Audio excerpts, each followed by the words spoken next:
বিশ্বমশাই, তোমার কিছু রেকমেন্ডেশন আছে? অগ্নিশ্বর। অগ্নিশ্বর, ঠিক তখন আছে। বুঝতে পারিনি কীরকম জোরালো গল্পের মুখোমুখি পড়তে চলেছি আমি। Welcome to recommendation series episode 2।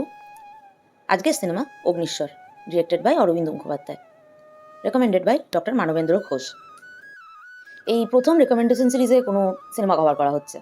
Agnishwar এমন একটা সিনেমা যার মূল গল্পের কনটেক্সট কিংবা ব্যাকগ্রাউন্ড নিয়ে বলতে বসলে একটা ফুল লেন্থ ভিডিও হয়ে যাবে।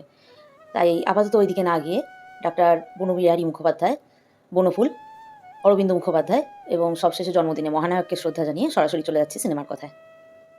প্রথমত পেসিং। 2 ঘন্টার এই সিনেমা একটা ফোঁটা সময় নষ্ট করে না মূল বিষয়বস্তুতে যেতে। উপরন্তু গল্প যত এগিয়েছে, উপস্থাপনা তত সুন্দর হয়েছে। দ্বিতীয়ত সংলাপ। সিনেমার নামের সঙ্গে মানানসই একাধিক ডায়লগ রয়েছে, আর মহানায়কের ডায়লগ ডেলিভারিতে তার জোর বেড়েছে তো বই কমেইনি। তৃতীয়ত গানের ব্যবহার।